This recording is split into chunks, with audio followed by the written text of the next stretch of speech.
भी दुनिया में वॉर शुरू होती है तो मार्केट सबसे पहले गिरता है। न्यूज़ चैनल पर डर फैला रहता है और पोर्टफोलियो भी रेड हो जाता है, जो अभी आप देख पा रहे हैं मेरी स्क्रीन पे। लेकिन असली सवाल ये है, क्या वार टाइम में एसआईपी बंद कर देनी चाहिए, या यही वो सही वक्त होता है जब पैसा बनाया जा सकता है। वार का जो मार्केट पे रियल इम्पैक्ट पड़ता है वो मैं आपको बताने वाला हूँ। आपने देखा होगा 1999 में कारगिल वॉर। मार्केट शुरू में जो है शॉर्ट टर्म में पैनिक आया था उसके अंदर, और मार्केट डाउन गई थी। ठीक है, फिर उसके बाद में कुछ ही महीनों के बाद में रिकवरी स्टार्ट हो गई थी। अब इससे मैसेज क्या मिल रहा है कि वॉर टेम्परेरी है और इकोनॉमी परमानेंट है। वार ज़्यादा दिन नहीं चलता है, पर इकोनॉमी धीरे धीरे धीरे धीरे बूस्टअप करती रहती है। दूसरा एग्जांपल हम देखें तो रशिया यूक्रेन का वॉर जो 2022 से चल रहा है। 2022 से चलने के बावजूद भी सेंसेक्स उसको सुनते ही क्रैश हुआ था 2022 में। एफआईआई ने पैसा निकाला था। स्मॉल कैप फंड सबसे ज़्यादा गिरे थे। ठीक है, लेकिन 6 से 12 महीनों के बाद में आप फिर से देखेंगे तो वो अप की तरफ चला गया। मार्केट ने नए हाई भी बनाए। वार टाइम में सबसे ज़्यादा कौन सा फंड गिरते हैं, वो देखिए, स्मॉल कैप है, मिड कैप है, और जो हाई बीटा पर वैल्यू कर रहे हैं जो स्टॉक्स हैं वो गिरते हैं सबसे ज़्यादा। और स्टेबल कौन सा रहता है? स्टेबल रहता है आपका large cap fund, FMCG, pharma और गोल्ड। ये ऐसे फंड हैं जो वॉर टाइम में सबसे सेफ माने जाते हैं। इसलिए पैनिक में गलत डिसीजन मत लेना, आपके लिए बहुत ज़्यादा डेंजरस हो सकता है।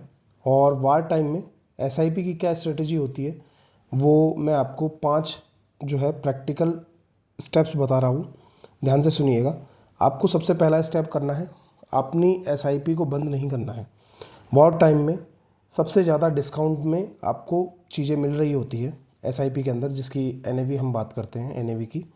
अगर आपने 10,000 की एसआईपी करते हैं, मार्केट 20% गिरा हुआ है, तो आपको उस टाइम पर ज़्यादा यूनिट्स मिलेंगे, और जो कि आपको लॉन्ग टर्म में आपकी जो एवरेज आउट है उसको, कॉस्ट को वो कम करते रहते हैं। दूसरा स्टेप्स है, लम सम आपको नहीं लगाना है जब तक आप एक्सपीरियंस ना हो। वार अनप्रेडिक्टेबल होती है, इसलिए पूरा पैसा एक साथ मत लगाइए, क्योंकि हो सकता है, जैसे हमने मंडे को देखा था, जैसे ही मार्केट ओपन हुआ था, मार्केट के ओपन होते ही वो लगभग जो है 1500-2000 पॉइंट्स नीचे डाउन आया था। और कल भी हमने देखा, सॉरी आज हमने देखा है ये 1100 पॉइंट्स और नीचे है। इसलिए मैं कहता हूँ कि कभी भी एक साथ पैसा नहीं डालना है। ठीक है। तीसरा है आपका असेट अलोकेशन, उसको मेंटेन करना है। मैंने भी अभी मेंटेन किया है। हमें जो है 60-70% अपना इक्विटी में रखना है, 10-15% अपना जो है गोल्ड फंड में रखना है, और 10-20% अपना डेब्ट फंड के अंदर रखना है। गोल्ड में जब हम लेते हैं तो मेनली जो है आपका ये स्ट्रॉन्ग परफॉर्म करता है वार की सिचुएशन के अंदर।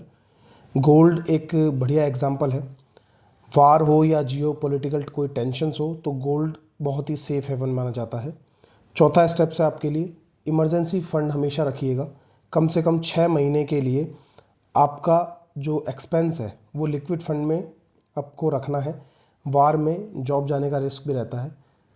पांचवा स्टेप्स है आपके लिए, न्यूज़ से हमें दूर रहना है। मार्केट फियर पे चलता है। न्यूज़ जितनी ज़्यादा देखोगे उतना ज़्यादा आपको पैनिक होगा। इसलिए इन्वेस्टर्स को डिसिप्लिन चाहिए, एक्साइटमेंट नहीं चाहिए। ठीक है।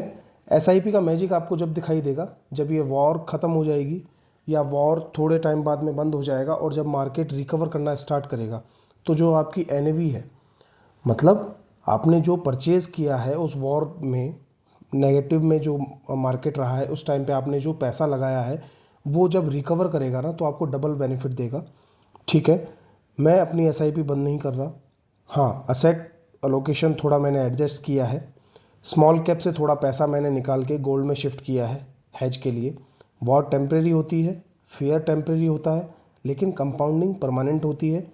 अगर आप लॉन्ग टर्म इन्वेस्टर हैं तो वार आपका दुश्मन नहीं है, डिस्काउंट सीजन है ये। अगर आप रियल पोर्टफोलियो अपडेट्स और प्रैक्टिकल इन्वेस्टिंग स्ट्रेटजी देखना चाहते हो तो चैनल को सब्सक्राइब ज़रूर कीजिएगा। Thank you.